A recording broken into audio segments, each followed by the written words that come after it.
बिस्मिल्लाहिर्रहमानिर्रहीम। नबी मोहतरम सल्लल्लाहु अलैहि वसल्लम ने रोटी पर खजूर रखकर तनावल फरमाई है और दोनों को इकट्ठे मिला कर खाया है। तो आज आपको गंदम की रोटी जिस पर हमने खजूर रख के खानी है वो बनाने का तरीका इंशाल्लाह बताया जाएगा। तो मेरे सामने आप देख सकते हैं कि ये गंदम का आटा है। ये 1 कप आटा हमने लिया, उसमें 2 चम्मच सौंफ डाले हैं और बीटा सोडा आधा चाय का चम्मच डाला है और घी गरम करके 2 चम्मच इसमें डाले हैं।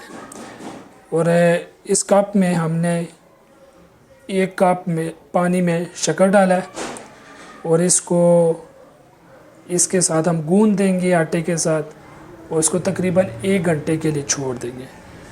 अब इस आटे को फिर इंशाल्लाह हम पकाएंगे और इसके ऊपर खजूर रख के हम खाएंगे और ये एक सुन्नत खाना हो जाएगा।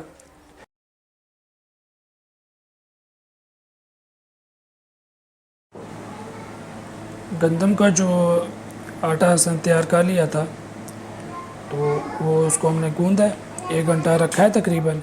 उसके बाद कुछ ऐसी सूरत आपके सामने आ चुकी है। अब इसको हमने पकाने की तरफ लेके जाना है। इस रोटी के साथ हमने खजूरें खानी है इंशाल्लाह। तो ये एक मसनून खाना हमारे सामने तैयार हो जाएगा।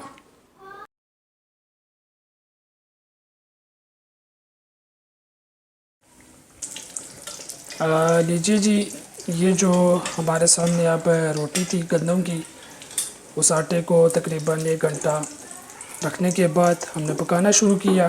तो अब कुछ ऐसी सूरत है कि छोटे जैसे बिस्किट्स होते हैं, नगेट्स होते हैं, उस तरह ये रोटी हम बना रहे हैं। क्योंकि मीठी रोटी है तो मीठे के तौर पर इस्तेमाल कर रहे हैं। आप इसको नमकीन भी इस्तेमाल कर सकते हैं, बड़ी रोटी बना सकते हैं, उसको खजूर रख के खा सकते हैं।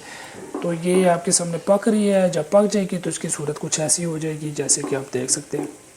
बहुत खूबसूरत शानदार किस्म का ये बिस्किट आपको नज़र आएगा।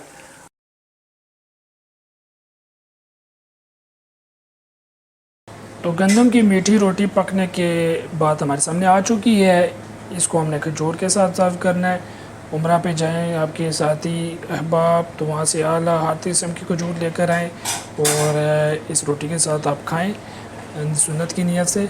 और इसको अगर आपने खजूर के साथ खाना फिर तो मीठी चल जाएगी, लेकिन अगर सिरके के साथ आपने सालन ये रोटी इस्तेमाल करनी है, फिर नमकीन रोटी नॉर्मल जो आप पकाते हैं घर में, उसको सिरके के साथ भी खाया जा सकता है।